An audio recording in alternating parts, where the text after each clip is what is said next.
9 minutes. That's all it took to bring a dynasty to its knees.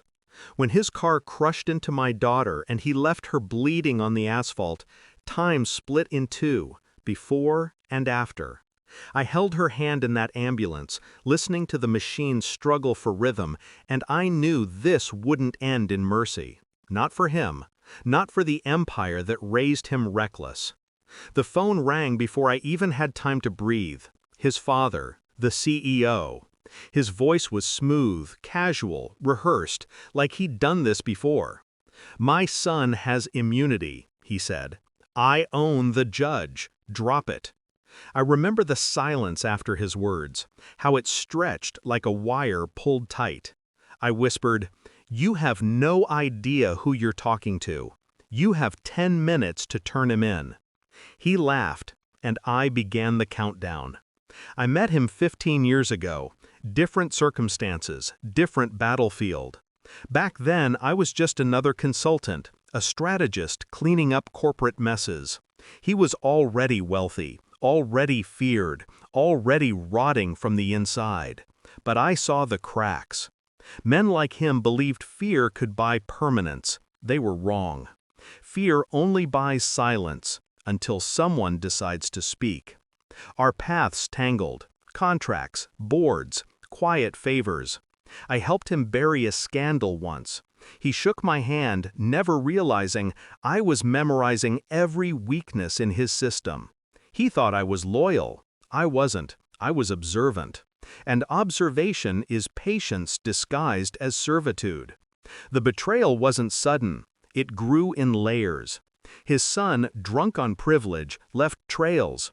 Hit and runs, harassment, shattered lives swept under rugs stitched with money. The father always cleaned up after him, calling it discipline. I kept files, names, payoffs, every detail. My daughter, she was the first victim who couldn't be bought off. I replayed the moment I saw her broken body on that stretcher. My mind didn't scream, it calculated. His son had immunity? No, nobody has immunity, not from me. I started small, leverage first. The judge he claimed to own, I already knew his debts, the offshore account, the mistress hidden in plain sight. One message to the right people, and the judge flipped like paper in the wind. Immunity shredded. Next, the board of directors. He'd been siphoning funds for years, quietly funneling shareholder money to cover his son's disasters. I had proof. Minutes after my call, his board received anonymous packets, each one stamped with numbers, transfers, and signatures that could burn them all if ignored. Then, the markets. I shorted his company's stock seconds before the leaks began to drip. A whisper on the right forums, a hint of scandal, and the panic spread. Money evaporated faster than blood drying on pavement. Every move timed, every step calculated. 9 minutes in, his lawyer called me, panicked, breathless. "Who the hell are you? We're ready to accept all of your terms. Just stop what you started." That's when the laughter died. That's when they realized this wasn't a negotiation. This was judgment. I told him the truth. I'm no one, just a father.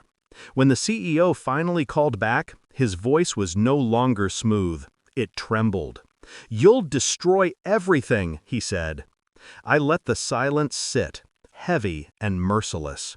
Then, "Your son destroyed everything the moment he left my daughter to die." He begged. I didn't respond. He cursed. I didn't flinch. By then, it was too late. The machinery was already in motion. Press releases, legal suits, headlines tearing through his empire like wildfire. By the time the police arrived at his estate, his son wasn't shielded by power. He was just another criminal dragged from marble floors into flashing blue lights. The confrontation wasn't a scene of shouting. It was quieter than that. I stood across from him in that sterile courtroom weeks later, my daughter, alive, scarred, but breathing, beside me. He avoided my eyes. He wasn't the king anymore. He was just a man cornered by ghosts of his own making. The verdict cut through him like glass. His son sentenced, his company dismantled, his name reduced to a cautionary whisper in business schools. And me? I didn't celebrate. I didn't smile. Revenge isn't sweet. It's cold, precise, a blade that cuts exactly where you intended. Nothing more, nothing less. People ask me if I regret it, if it was worth it, if vengeance made me whole. I'll tell you this, I don't believe in justice as they define it. The world protects men like him, men who laugh at the broken and hide behind wealth. But when he told me he owned the judge, when he thought his son's immunity was unshakable, that's when he gave me permission to act. My daughter sleeps now without nightmares. She knows her father didn't bow, didn't break, didn't let the monster walk free. That's enough for me. 9 minutes. That's all it took to unravel his empire. 9 minutes, and the world learned a truth I've always known. The powerful only think they're untouchable, until someone like me decides to touch back.